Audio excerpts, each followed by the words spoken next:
significant amount of aid in. Well, let's discuss this with Gina Abercrombie-Winstanley, a former US ambassador to Malta and president of the Middle East Policy Council. Welcome to you. Thanks very much for being with us. What do you make of the Vice President's words in just the past few minutes? Yeah, well, I found her speaking with a great deal of force, strength, and emphasis on both cases. Of course, she started with the current situation in Gaza, and she made clear that the United States government is aware of the steps that the Israeli government has taken to exacerbate the situation in the Gaza Strip. She talked about the need for allowing order to take place, which refers to Israeli targeting of Palestinian policemen because they might have contacts with Hamas, even though they were trying to maintain order for aid to get into the Gaza Strip. She spoke about the restrictions that Israeli officials have put on aid coming into the Gaza Strip, allowing Israeli protesters to block aid coming in, which of course is another form of collective punishment. And she talked about the targeting of Gaza. And of course, no one can look at the death and devastation of the last 5 months and not realize or go back to the initial statement of the Israeli Prime Minister when he spoke about Israeli vengeance on the Gaza Strip. Now, that aside, she spoke very forcefully about the need of Hamas to step up and do the things necessary to get this ceasefire in place. She called them out absolutely correctly on the initial attack, on their lack of concern for civilians, and the fact that that attack led to the Israeli retaliation. So she was very strong on both sides, making clear that the United States still wants a ceasefire to take place and to take place soon.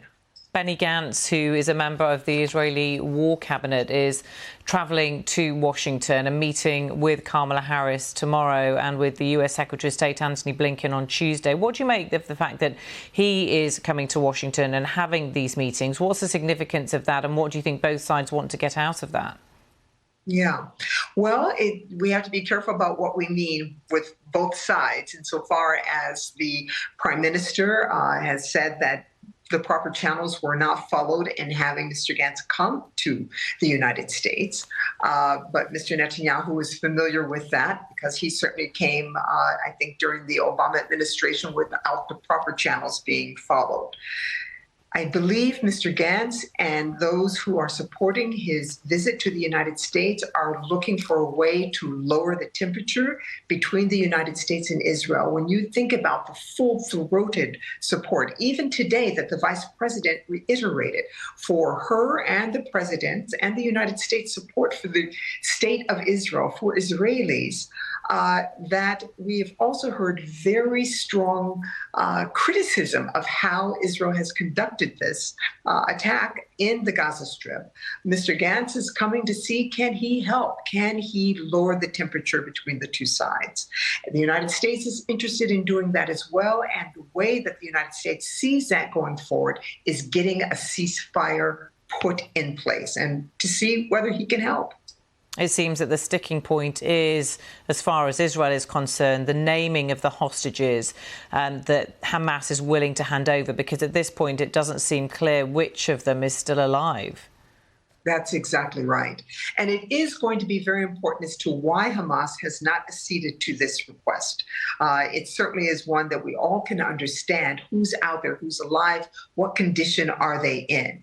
There will be two reasons for that. Either the news is not going to be good and Hamas is reluctant to have that out there before the deal is done, or harking back to the fact that we all understand that Hamas may not have full knowledge of all the hostages that are in the Gaza Strip, remembering that other groups took hostages as well as Hamas. And so they may not be able to provide the information that the Israelis want, or there's reasons for them to withhold it. But they need the ceasefire as much as any of the sides need the ceasefire.